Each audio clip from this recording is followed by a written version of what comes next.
Bien, bonjour à tous et bienvenue pour notre étude biblique du jeudi. Toujours dans le deuxième livre des rois, avec le prophète Élisée, qui a succédé au prophète Élie. Et nous sommes rendus ensemble en 2 rois, chapitre 8. Donc le deuxième livre des rois, le chapitre 8. Et on va lire ensemble aujourd'hui les versets 7 à 15. 7 à 15. Et avant d'étudier la parole ensemble, on va prier. Notre Dieu et Père, nous te remercions, nous te bénissons pour ta fidélité, pour ta grandeur, pour ta puissance. Nous te remercions pour ta parole, Seigneur, qui vient nous révéler ta volonté, qui vient nous révéler le Seigneur Jésus-Christ, qui vient nous révéler notre Sauveur. Nous te remercions pour cela, Seigneur, et te prions encore aujourd'hui de nous bénir. Nous avons besoin de toi. Viens parler à nos cœurs. Merci parce qu'on peut compter sur toi, Seigneur, que tu es là à chaque instant. Nous te louons, nous te prions de prendre soin de chacun, Seigneur, de chacun d'entre nous, de ceux qui nous côtoient, de ceux que nous connaissons. Garde-les, Seigneur, et amène chacun à te découvrir et te connaître toujours davantage, Seigneur, pour s'attacher à toi. Nous te louons, parce que là aussi tu es fidèle pour agir et pour intervenir. Au nom du Seigneur Jésus. Amen. Amen. Alors, on va lire ensemble donc le deuxième livre des rois, chapitre 8, et à partir du verset 7. Élisée se rendit à Damas. Ben-Hadad, roi de Syrie, était malade. Et on l'avertit en disant « L'homme de Dieu est arrivé ici ». Le roi dit à Hazaël « Prends avec toi un présent et va au-devant de l'homme de Dieu. Consulte par lui l'Éternel en disant « Guérirai-je de cette maladie ?» Hazaël alla au-devant d'Élisée, prenant avec lui un présent, tout ce qu'il y avait de meilleur à Damas, la charge de 40 chameaux. Lorsqu'il fut arrivé, il se présenta à lui et dit « Ton fils Ben-Hadad, roi de Syrie, m'envoie vers toi pour te dire « Guérirai-je de cette maladie ?» Élisée lui répondit « Va, dis-lui, tu guériras, mais l'Éternel m'a révélé qu'il mourra. » L'homme de Dieu arrêta son regard sur Hazaël et le fixa longtemps, puis il pleura. Hazaël dit « Pourquoi mon Seigneur pleure-t-il » Et Élisée répondit « Parce que je sais le mal que tu feras aux enfants d'Israël. Tu mettras le feu à leurs villes fortes, tu tueras avec l'épée leurs jeunes gens, tu écraseras leurs petits-enfants et tu fendras le ventre de leurs femmes enceintes. » Hazaël dit « Mais qu'est-ce que ton serviteur, ce chien, pour faire de si grandes choses ?» Et Élisée dit « L'Éternel m'a révélé que tu seras roi de Syrie. » Hazaël quitta Élisée et revint auprès de son maître, qui lui dit « Que t'a dit Élisée ?» Et il répondit « Il m'a dit, tu guériras. » Le lendemain, Hazaël prit une couverture qu'il plongea dans l'eau, et il l'étendit sur le visage du roi, qui mourut. Et Hazaël régna à sa place. Alors ce récit peut-être qui peut sembler à la première lecture, on va dire, un peu particulier, il faut le remettre aussi dans un certain contexte. C'est que Dieu avait dit à Élisée, Dieu avait dit à Élie, tu oindras pour roi sur la Syrie, le royaume de Syrie, Hazaël.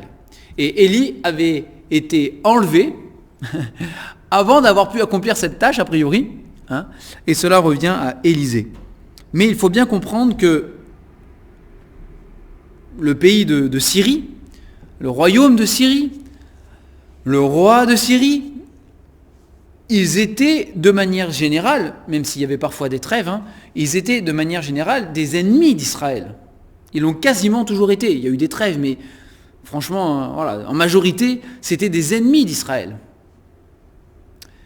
Et donc, Élisée va à la capitale. La capitale, c'est Damas. Il va à Damas. Et ce roi, le roi de l'époque de Syrie, qui est malade, on vient lui dire « L'homme de Dieu est arrivé ici. » Alors, je ne sais pas, moi ça m'interpelle. Ça m'interpelle parce que je me dis « Waouh, on n'est même pas en Israël. On est chez des païens, là. On est chez des Des gens qui servent d'autres dieux, qui ont leurs idoles, leur manière de vivre, qui ne sont pas selon Dieu. Des gens qui ne sont pas censés, à la base, avoir la connaissance de l'Éternel. Même si Dieu se révèle partout, hein. Mais ce n'est pas comme le peuple d'Israël. Mais quand Élisée débarque à Damas, tout le monde sait a priori, c'est l'homme de Dieu. C'est l'homme de Dieu. Ils n'ont pas dit, je ne sais pas moi, ils ont pas dit au roi, il n'a pas été dit au roi, celui qui fait des miracles là-bas en Israël, là, il est là. Hein, ou Élisée le bon vivant, ou Élisée le blagueur, ou Élisée, je ne sais pas. Non. Ce qui caractérisait Élisée, c'est que c'était l'homme de Dieu. L'homme de Dieu. Et moi, ça m'interpelle parce que je me dis finalement, quand je vais auprès des personnes qui ne sont pas au Seigneur, hein, alors bien sûr, s'ils ne m'ont jamais vu, eux, ils avaient entendu parler d'Élisée, c'est pour ça qu'ils le savaient. Hein. Il y avait un témoignage qui avait été rendu d'une manière ou d'une autre de la part d'Élisée, et ces gens-là avaient reconnu chez lui, c'est l'homme de Dieu. Hein. Mais moi, quand je fréquente les personnes inconverties que je fréquente, hein, est-ce que c'est la manière dont ils me caractérisent ? Voilà l'homme de Dieu. Voilà le chrétien. Voilà celui qui parle de Jésus. Voilà l'enfant, voilà, celui qui dit qu'il est enfant de Dieu. Voilà, peu importe le terme exact qu'ils emploient, mais est-ce qu'ils vont me caractériser par rapport à mon Dieu ? Élisée, en territoire païen, chez des gens idolâtres, qui sont sans Dieu et sans espérance dans le monde, était caractérisé comme étant l'homme de Dieu est arrivé. L'homme de Dieu est arrivé. Est-ce que, frères et sœurs, est-ce que c'est la même manière, est-ce que nous sommes caractérisés de la même manière par ceux qui nous entourent, par ceux qui sont sans espérance et sans Dieu dans le monde, que nous pouvons côtoyer de manière peut-être régulière parfois? Est-ce qu'ils peuvent dire la même chose ? Ça, c'est l'homme de Dieu. Et c'est une fierté. Nous devons être fiers d'être appelés hommes ou femmes de Dieu, hein, chrétiens, chrétiennes. C'est une fierté que le monde, malgré sa corruption, son péché, tout ce que vous voulez, c'est une fierté que ce monde reconnaisse quand même en nous que nous sommes les enfants de Dieu, que nous sommes à Jésus-Christ, que nous sommes chrétiens, que nous sommes hommes et femmes de Dieu. Mais cela dépend du témoignage que nous rendons, nous. Hein, ça dépend du témoignage que nous rendons auprès de ceux que le Seigneur place sur notre route, hein, et dans notre entourage, dans nos connaissances, autour de nous. Ça dépend de notre témoignage. Le témoignage d'Élisée était tel qu'il était reconnu chez les païens comme étant l'homme de Dieu. Est-ce que mon témoignage à moi, il est tel que je suis reconnu parmi les païens comme étant l'homme de Dieu ou la femme de Dieu ? C'est la question que ce texte soulève aussi pour nous ici. En tout cas, moi, c'est ce qui m'a interpellé quand j'ai lu ce passage. Ça m'a interpellé. Ça m'a interpellé. Alors, dans la suite, on est un peu dérouté par ce qui se passe. Donc, bien sûr, sachant que l'homme de Dieu, le prophète, hein, celui qui, il faut se le rappeler, avait guéri Naaman, par exemple, hein, puisqu'il est là, il ne semble pas qu'il ait été demandé. Hein. Il n'est pas dit que Ben-Hadad a demandé à Élisée de venir. Non, Élisée s'est présenté de lui-même parce qu'il avait pour mission de choisir Hazaël pour roi, en tout cas de proclamer qu'il serait le roi, le futur roi de Syrie. Mais puisqu'il est là, puisqu'on lui dit l'homme de Dieu est arrivé ici, alors le roi va dire à un de ses serviteurs, un de ceux qui sont sous ses ordres, Hazaël, écoute, c'est l'occasion, fais un présent, va voir cet homme et demande-lui si je vais guérir de cette maladie. Alors, c'est intéressant que Bon, il y aurait plein de choses à dire, mais c'est intéressant de voir la démarche du roi. La démarche du roi, en fait, même s'il reconnaît Élisée comme étant l'homme de Dieu, et ça c'est le témoignage d'Élisée qui porte du fruit, il ne va pas plus loin, il est bloqué par tout ce qui est de son idolâtrie, de son péché, de son paganisme, et il va consulter Élisée comme il consulterait n'importe quel devin qui est à sa cour, et peut-être que, et sans aucun doute, il avait déjà consulté des devins qui étaient à sa cour, mais il savait très bien que ces gens-là n'étaient pas forcément très fiables, et l'homme de Dieu, par contre, paraissait beaucoup plus fiable que tous les devins qu'il pouvait avoir. De toute façon, ça a toujours été le cas dans l'histoire de l'humanité. De toute manière, prophètes, hommes de Dieu, enfants de Dieu, ont toujours été considérés, finalement, même par ceux qui n'y croyaient pas, comme étant différents de tout ce qu'on peut trouver, qui tient parfois de la superstition ou du charlatanisme, ou parfois même de l'occultisme, mais voilà, les enfants de Dieu ont toujours été considérés comme différents.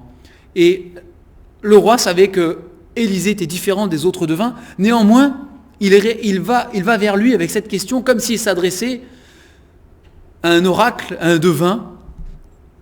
Il amène des présents, c'est comme ça que fonctionnaient les idoles, que c'est comme ça que fonctionnaient les devins, les mages, les païens, les oracles, les pythis et tout ça, c'est comme ça que ça fonctionnait. C'est-à-dire qu'il fallait fallait faire des offrandes au devin, à la divinité à travers le devin, à travers l'oracle, à travers la pythie, et en échange on recevait une prédiction pour l'avenir, une réponse à notre question, souvent c'était très mystérieux, mais ou avec plusieurs sens, mais on recevait une réponse quand même à la question. Et il veut fonctionner de la même manière avec Élisée. Quelle différence quelle différence avec ceux qui connaissent vraiment l'Éternel. Quelle différence avec ceux qui connaissent la parole de Dieu, les promesses de Dieu. Et qui, au lieu d'apporter des présents et de dire « guérirai-je », n'apportent rien d'autre qu'eux-mêmes, parce qu'ils ne peuvent rien apporter de toute manière, et ne sont pas dans une devinette de savoir est-ce que je vais guérir, etc., mais plutôt de prier avec le Seigneur, de prier le Seigneur, de prier l'Éternel. Seigneur, guéris-moi. Guéris-moi, Seigneur. Et c'est la prière de la foi. Alors, certes, parfois le Seigneur répond non, comme il a pu le faire peut-être pour l'apôtre Paul, par exemple. Parfois le Seigneur répond non, mais la prière de la foi n'est pas de jouer aux devinettes.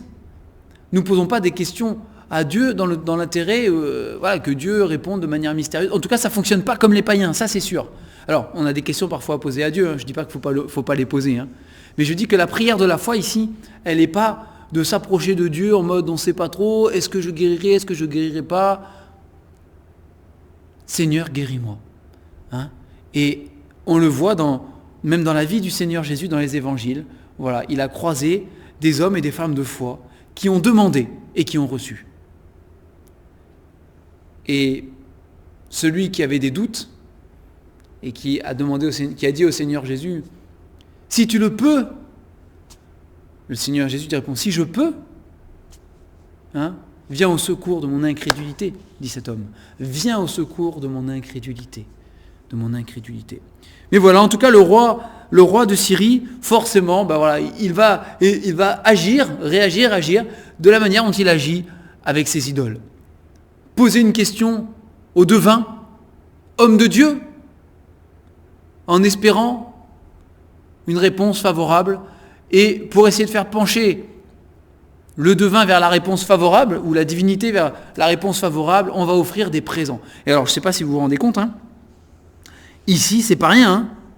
Il est dit au début, un présent. Tiens, il lui fait un cadeau. Un présent, c'est 40 chameaux chargés à bloc. Nous avons déjà vu avec Naaman, avec l'histoire de Naaman, qu'Élisée, en homme de Dieu intègre et droit qu'il est, n'est pas là pour se faire acheter par quoi que ce soit. Il ne veut pas avoir quoi que ce soit non plus à devoir. Il ne doit rien à cet homme. S'il accepte ce présent, il va se sentir redevable d'une certaine manière envers ce roi. Et Élisée n'est redevable qu'à Dieu.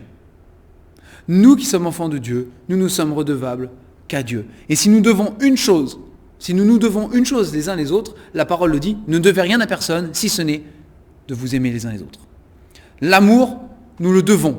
J'ai une dette d'amour envers vous, vous avez une dette d'amour envers moi, nous nous devons de nous aimer les uns les autres, c'est ce que dit la parole. Mais nous ne devons rien d'autre. Tout ce que nous faisons d'autre, les uns pour les autres, tout ce que nous faisons les uns pour les autres, qui dépasse le cadre, qui est motivé par l'amour de toute manière, c'est de la générosité, c'est de la fraternité, c'est tout ce que vous voulez. Mais il n'y a rien qui est dû. On doit tout au Seigneur Jésus. Et c'est de lui seul dont on est redevable. Ici, Élisée, il n'est pas dit qu'il accepte du tout ses présents. Et quand Hazaël, du coup, arrive au devant d'Élisée, avec tous ses 40 chameaux, c'est pas rien, il se présente à lui et il dit « Ton fils Ben-Hadad », alors c'est des flatteries, bien sûr c'est pas son fils, mais c'est des flatteries pour dire « Oh là là, tu es le père, machin, etc. » Bon bref, c'est de la flatterie. Comme il flattait les devins, il pensait devoir flatter aussi Élisée. Ce qui ne marche toujours pas avec Élisée non plus. Ton fils Ben-Hadad, roi de Syrie, c'est le verset 9, m'envoie vers toi pour dire guérirai-je de cette maladie. Et là, vous avez la réponse d'Élisée, et c'est ce qui est déroutant dans ce passage, c'est cette réponse. Élisée lui répondit, va, dis-lui, tu guériras, mais l'Éternel m'a révélé qu'il mourra. On se dit, comment ? Il lui dit de dire un mensonge, c'est pas possible. De la part de l'homme de Dieu, comment c'est possible ça ? Comment c'est possible ? Alors, non, ici, Élisée ne demande pas, Élisée ne demande pas à Hazaël de mentir. Hazaël ne lui demande pas de mentir. Si vous prenez tout le passage, vous comprenez que l'Éternel, Dieu, avait révélé à Élisée que le roi Ben-Hadad allait mourir. Non pas de sa maladie, dont il aurait pu guérir, dont il aurait guéri. C'est sûr, Dieu le dit ici. Le prophète le dit, tu guériras. De cette maladie, tu guériras. Tu aurais guéri si Hazaël n'avait pas conçu le projet et le dessein de l'assassiner. Et Dieu avait révélé à Élisée qu'Hazaël avait projeté d'assassiner le roi pour s'emparer du trône. Et comme Élisée le savait, la réponse, c'est oui, il guérira. Mais l'Éternel m'a révélé qu'il mourra. Ce n'est pas un mensonge. Il aurait dû guérir. Il aurait dû guérir de cette maladie. Cette maladie n'était pas à la mort pour ce roi. Mais il n'a pas eu le temps d'en guérir. Parce qu'il a été tué. Tué par Hazaël. Par ce serviteur même là, ce sujet, qui vient lui-même pour s'enquérir de ces choses-là. Et alors au verset 11, vous avez Élisée qui fixe son regard sur Hazaël pendant un long moment, et puis qu'il se met à pleurer. Il se met à pleurer. Parce qu'il comprend. Il sait, parce que Dieu lui révèle. Dieu lui révèle. Et Hazaël lui-même lui dit, pourquoi mon Seigneur pleure-t-il ? Il devait être un peu dérouté là. Et Dieu, pendant un instant, pendant le moment où Élisée a fixé les regards sur Hazaël, Dieu a révélé à Élisée tout le mal que cet homme allait faire à Israël. Cet homme était mauvais, était méchant, c'est un assassin, un conspirateur, mais c'est un homme cruel. Et il userait ensuite plus tard de cruauté envers le peuple d'Israël. Et parce que Élisée le sait, Dieu lui révèle, alors il pleure. Il pleure. Et il explique à Hazaël pourquoi il pleure. Et Hazaël, vous savez, il a dû être un petit peu pas serein, le garçon, parce que quand il lui explique, et il comprend dans tout ce qu'est en train de dire Élisée, Hazaël comprend qu'Élisée est au courant de son projet. Hein, il le comprend. Et quand il lui dit que il fera toutes ces choses, au verset 12, quand il dit qu'il fera toutes ces choses au peuple d'Israël, Hazaël, il fait genre qu'il ne comprend pas. Il fait genre qu'il ne comprend pas parce qu'il ne veut pas. Il ne veut pas laisser le doute que peut-être, si le prophète est au courant, ne pas aller dans son sens. Il joue la carte de la bêtise pour faire genre, pour ne pas... Mais il sait, lui, dans son cœur, le projet qu'il a formé. Et donc il répond, non, mais qu'est-ce que ton serviteur, ce chien, pour faire de si grandes choses? Moi je suis rien, je suis personne, non, c'est... Oh là là, que vas-tu t'imaginer là? Qu'est-ce que tu dis? C'est n'importe quoi, regarde, je suis qu'un serviteur. Mais il savait très bien au fond de lui-même ce qu'il avait projeté de faire. Et Élisée, du coup, lui dit clairement, l'Éternel m'a révélé que tu seras roi de Syrie. Si on couple ça avec le fait que, oui, il va guérir, mais il va quand même mourir parce que l'Éternel me l'a révélé, Hazaël a très bien compris qu'Élisée avait deviné, non, c'est pas un devin justement, il n'a pas deviné, mais que peut-être que lui il a cru qu'il avait deviné parce que c'est un devin, mais la vérité c'est pas qu'il a deviné, c'est que Dieu a révélé à Hazaël, à Élisée, ils ont des noms qui a des aides partout, mais Dieu a révélé à Élisée le projet d'Hazaël. Et encore une fois, on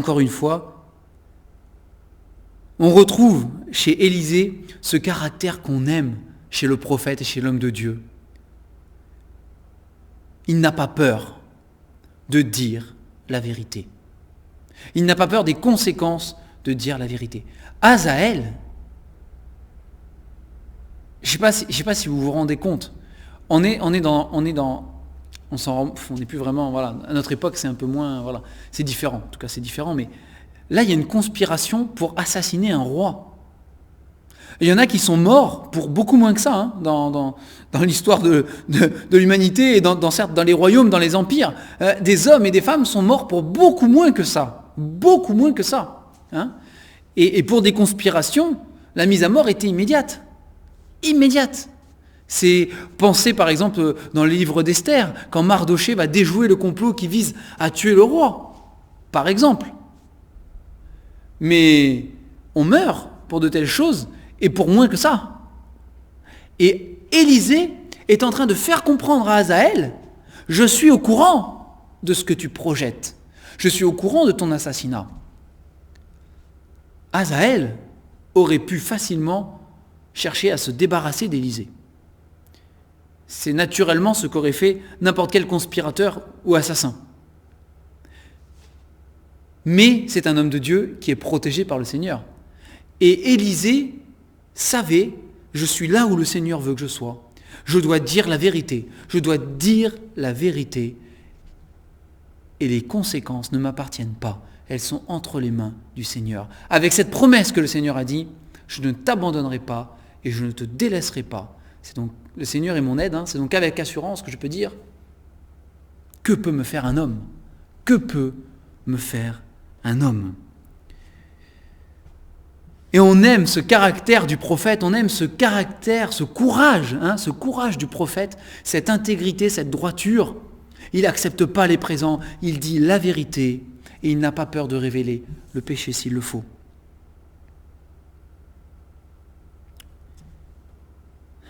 Alors Hazaël retourne auprès du roi et le roi pose la question, que t'a dit le prophète? Bien évidemment, Hazaël ne va pas rapporter toute la discussion qu'il a eue, sinon Ben-Hadad aurait tout de suite compris ce qui se passait et il aurait fait tuer Hazaël sans aucun doute. Mais il lui dit une demi-vérité, vous savez, de ces mensonges qui sont des vérités, c'est-à-dire que du coup c'est pas la vérité complète. Bref, il manque une partie, donc il y a quand même un mensonge dans l'histoire. Mais il lui dit, tu guériras. Même si c'est très bien que le prophète a dit, mais l'Éternel m'a révélé qu'il mourra. Tu guériras. Et il est dit que le lendemain même, Hazaël ne tarde pas, peut-être qu'il a peur qu'Élisée en parle. Peut-être qu'il avait projeté un peu plus tard, peut-être que, je ne sais pas, mais il ne tarde pas. Et le lendemain, il va étouffer le roi avec cette couverture plongée dans l'eau. Il va le noyer, l'étouffer avec cette couverture qu'il va poser sur son visage. Et le roi est mort. Et Hazaël va prendre la place. C'était prophétisé bien longtemps avant déjà avec Élie, le prophète Élie, puisque Dieu l'avait dit qu'Hazaël serait roi de Syrie. Dieu l'avait prophétisé, Dieu l'avait vu à l'avance et il l'avait dit. Et ici, c'est ce qui s'accomplit d'une triste manière.